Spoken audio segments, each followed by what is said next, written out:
Baon na baon ka na ba sa utang at gusto mo nang mabayaran lahat ng pinagkakautangan mo? Stress na stress ka na at hindi mo alam kung paano mo babayaran yung mga utang. Tapos mayat maya sinisingil ka pa ng pinagkakautangan mo. Kung ang goal mo is mabayaran lahat ng utang mo, then stick around. In this video, pag-uusapan natin ang perfect way or yung most effective way on how to pay all of your utang. Kaya kung gusto mo lang makabayad sa mga pinagkakautangan mo, then stick around and we are going to start right now.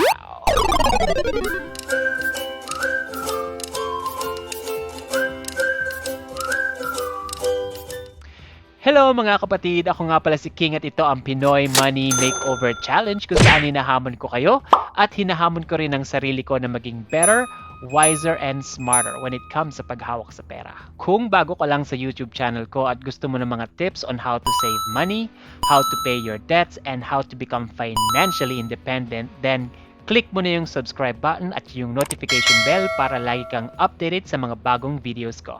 Okay? According to Dave Ramsey, personal finance is 80% behavior and 20% head knowledge. Lahat naman tayo alam kung paano mag-compute kung magkano lahat yung utang natin eh. Magkano yung interest, ilang buwan or taon mo babayaran yung utang na yon. Mathematically, the best way to maximize your money is to focus on paying down debts with the highest interest. So meaning, kailangan ang unang-una nating binabayaran daw ay yung mga utang na may malaking interest. Which makes sense kasi nga sila yung utang na mas lumalaki yung utang hanggat hindi mo nababayaran gawa ng interest. Kaya lang ang problema sa method na yan, hindi siya effective in a way na maging consistent ka sa pagbabayad.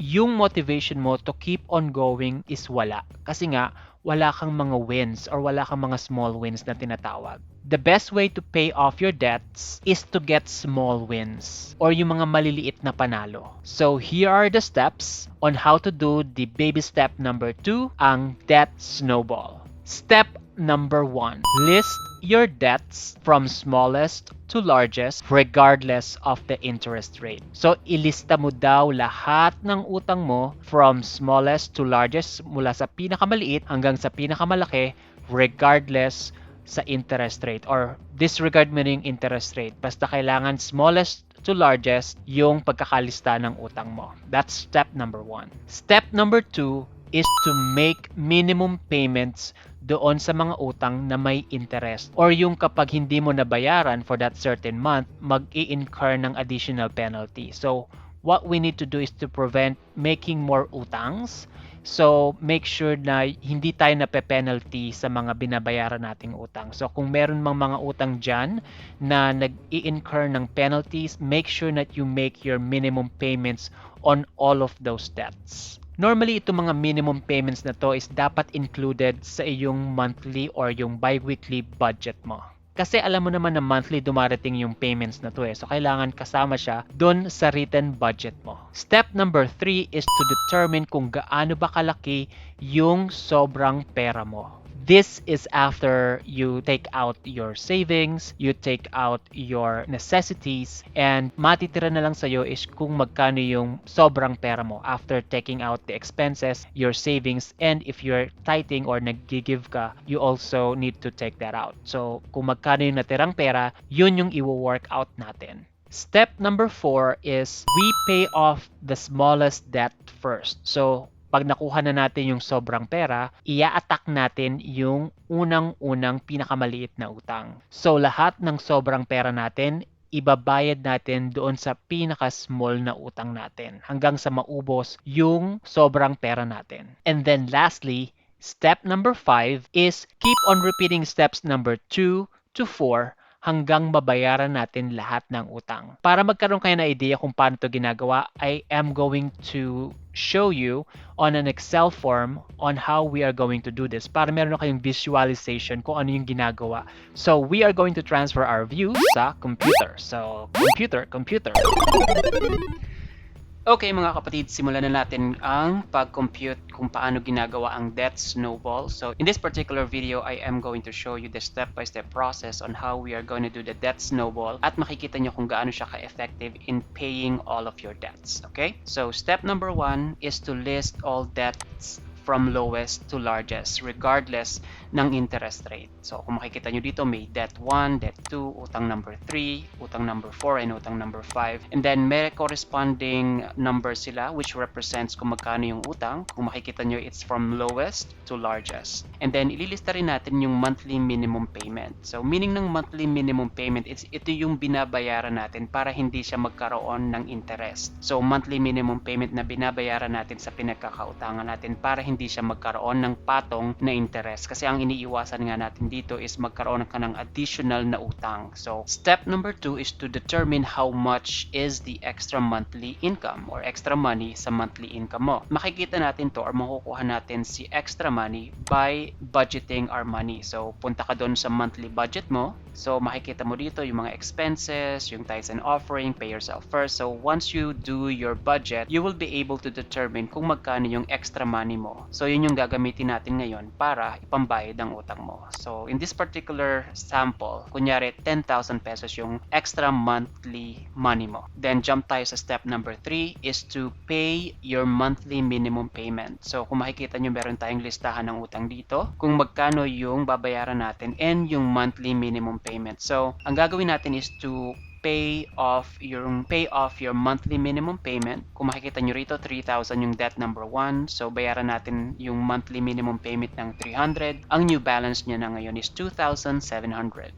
Debt number 2 is 4,000. Monthly niya or monthly minimum payment niya is 4,000. So magiging 3,600. So we are gonna do this on all of our debts hanggang mabayaran na natin lahat ng minimum payment. And as you can see, yung monthly minimum payment natin has a total of 8,700.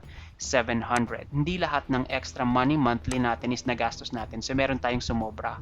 Ito ngayon yung tinatawag na excess money. So step number 4 is to determine how much is the excess money. Excess money is computed using extra monthly money, which is yung 10,000, less total monthly minimum payment, which is yung 8,700. So makukuha natin yung excess money natin na 1,300. And then jump tayo sa step number 5, which is to pay the lowest debt using the excess money. So kung makikita nyo, ang lowest debt natin is yung debt number 1, which is 2,700. So ang gagawin natin ngayon is yung 1,300 na yan is ibabawas natin sa ating pinakamababang utang, which is 2,700. So 2,700 minus 1,300. Ang magiging balance natin ngayon sa debt number 1 is 1,400. So hindi pa rin natin siya nababayaran pero at least nabawasan. And then the last step is to repeat steps 2 to 5 sa mga succeeding months. So yun yung gagawin natin next. Okay, so month number 2, we are going to again follow step number 2 to 5 for month number 2. So for this particular month, i-determine ulit natin how much is your extra money using your budget. So using your budget, for this example, let's say for example, meron tayong 11,000 pesos na extra money monthly. And then jump tayo sa step number 3. Again, bayaran natin lahat ng minimum payment para hindi tayo mag-accrue ng interest. So ito na yung bagong utang natin.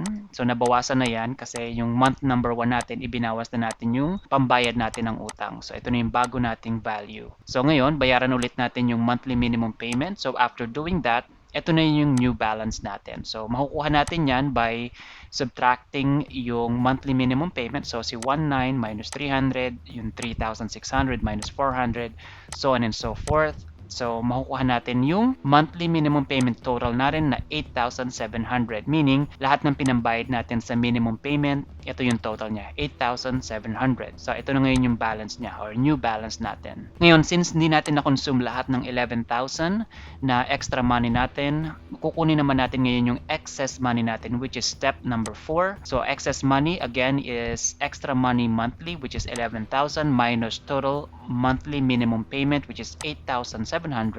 So for this month or month number 2, meron tayong 2,300 pesos na excess money. So ang gagawin natin sa excess money is ipambabayad natin sa ating lowest debt. Ang lowest debt natin is si debt number 1, which is 1,600. So kung makikita nyo, babayaran na natin ang buo si 1,600. So magiging balance na natin kay debt number 1 or utang number 1 is 0. Excess money natin is 2,300. Meron pa tayong sobrang pera na 700 kasi 2,300 minus 1,600. Meron tayong sobrang 700. Ngayon, yun naman ngayon ay pambabayad natin sa debt number 2, which is yung sumunod na pinakamaliit na utang. So, 3,200 minus 700. Ang magiging new balance natin sa debt number 2 is 2,500. Hindi pa rin siya paid, and yung remaining balance natin sa mga remaining utang natin is still the same. But at least, nabawasan si debt number 2, at for this month, nabayaran natin si debt number 1, which is one of our accomplishment for month number 2. So month number 3 na tayo, and we're still following step 2 to 5 ng ating debt snowball. So again, we need to determine how much money we have extra for the month. And for this particular month, meron tayong 10,500. Again, para makuha yan, go to your budget. And then step number 3 ng month number 3, we are gonna pay again the minimum payment. So kung makikita nyo dito, wala na tayong binabayaran ng monthly minimum payment sa debt number 1 natin kasi bayad na siya. So meaning, mas lalaki ngayon yung total monthly minimum payment natin kasi less na yung binabayaran natin na monthly minimum payment. So again, let's go ahead and pay the monthly minimum payment. So ito na yung bagong balance natin sa ating utang from debt 2 to 5. So yung 2,500 less natin ng 400, new balance is 2,100. 12,000 less 1,500, magiging 10,500. So on and so forth. Makukuha natin ngayon yung monthly minimum payment natin na 8,400. Again, kukunin natin sa step number 4 ang excess money, which is extra monthly money natin, which is 10,500 less 8,400, which is coming from the monthly minimum payment. Meron tayong sobrang pera or excess money na 2,100. And gagamitin natin si 2,100 again to step number 5, pay the lowest debt using the excess money. So ngayon, makikita natin na ang debt number 2 na ngayon ang pinakamaliit na utang natin, which is 2,100. So sakto, ang sobrang pera natin is 2,100. So 2,100 minus 2,100, bayad na ngayon si debt number 2. It's another accomplishment for us, and we are just on month number 3. Okay, so month number 4. Again, we are gonna determine how much extra money we have by going to the budget. So this month we have 10,000. And then step number 3, pay again your monthly minimum payment. So kung mapapansin nyo, si debt number 1 and debt number 2 are already paid. So meaning wala na tayong binabayaran na monthly minimum payment. And what we just need to do is to pay yung monthly minimum payment ng natitira nating utang. So 10,500 minus 1,500, 9,000. 21,000 minus 3,000. 18,000, and then 24,500 to minus 3,500 is 21,000 pesos.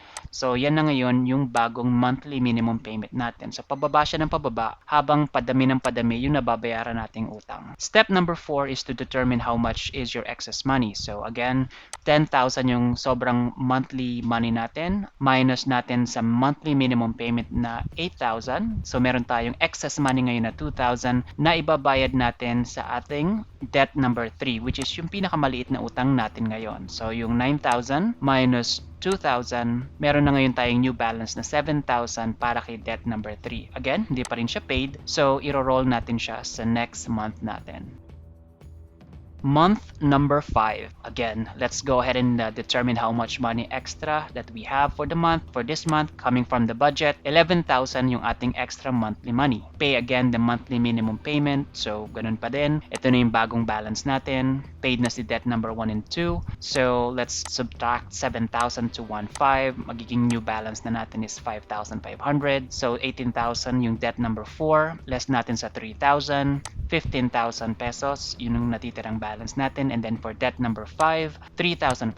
So magiging 17,500 na lang yung ating utang para kay debt number 5. And then again, alamin natin ang excess money sa step number 4. So yung 11,000 yung sobrang money natin for the month minus 8,000 yung total monthly minimum payment natin. So 11,000 minus 8,000, makukuha natin si excess money na 3,000. Gagamitin na naman natin si 3,000 pambayad sa pinakamaliit na utang. So pay lowest debt using the excess money, which is si debt number 3.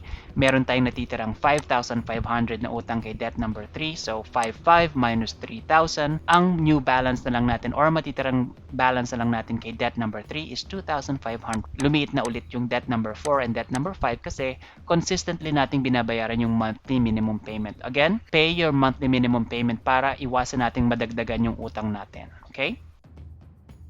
So for month number 6, i-determine natin kung how much extra money na meron tayo. So for this month, pagdating natin sa budget, meron tayong 11,000. Kunyari na meron tayong extra money after budgeting our money, meron tayong 11,000 pesos. Tapos meron tayong plot twist for this month kasi dumating yung 13-month pay natin, which is 24,000, and we've decided na yung buong 24,000 na yun is gagamitin natin pambayad ng utang. So ngayon, ang total extra monthly money natin is 35,000. So medyo malaki-laki.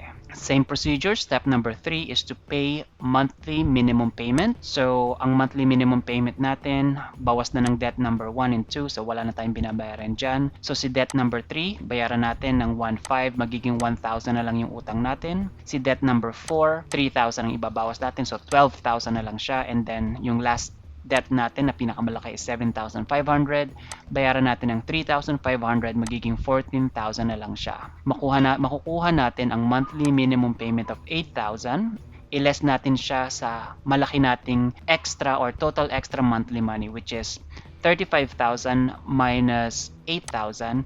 Ito ngayon yung excess money natin na gagamitin natin pambayad sa utang. So, si debt number 3 is 1,000 na lang. So, bayaran natin 1,000. Meron pa tayong natitirang 26,000 na excess money. So, bayad na si debt number 3. And then si debt number 4 is 12,000. So, meron pa tayong natitirang 26,000. So, less natin ng 12,000. So, meron pa tayong natitirang 14,000 sa ating excess money. So, bayad na si debt number 4. So, ang gagawin natin ngayon is babayaran na din natin si debt number 5, which is 14,000. So, meron pa tayong natitirang 14,000. Bayad na rin natin lahat yan. So, ang total new balance na natin sa lahat ng utang natin is 0. So, lahat na to is paid. So, meaning, in just a span of 6 months, nabayaran natin lahat ng utang natin. Ngayon, if you're gonna use your excess money, so let's say, meron kang 13-month pay, meron kang bonus, or meron kang extra income na nakuha, and you're gonna use it to pay your debt, mas malaki yung chances na mas maigsi yung time na babayaran mo yung utang mo. This is how Debt Snowball is effective in paying all of your debt. So yun nga ang baby step number 2, ang Debt Snowball. So kung nasa baby step number 2 ka na at gusto mo ring gawin itong Debt Snowball, I challenge you to list down all of your utangs or lahat ng debts mo from smallest to largest, and then i-apply mo na rin yung mga steps na binigay ko dito sa video na to and see if it's going to be effective for you. Okay? And that concludes our video for today. Sana may bago kang natutunan, and if you see value dito sa video na to, click mo na yung like button para sabihan natin sa YouTube na may katuturan itong mga pinagsasabi ko dito, and share mo na rin sa mga friends mo para maging updated sila sa mga bagong information na nire-release ko sa mga videos ko. And don't forget to leave your comments down below para naman meron tayong interaction at alam ko na may natututunan kayong bago sa aking mga videos na nire-release. Click mo na rin yung subscribe button, huwag mong kalimutan yung notification bell para lagi kang updated sa mga bagong videos ko. Alright? So again, this is King of Pinoy Money Makeover Challenge. Hanggang sa muli, bye!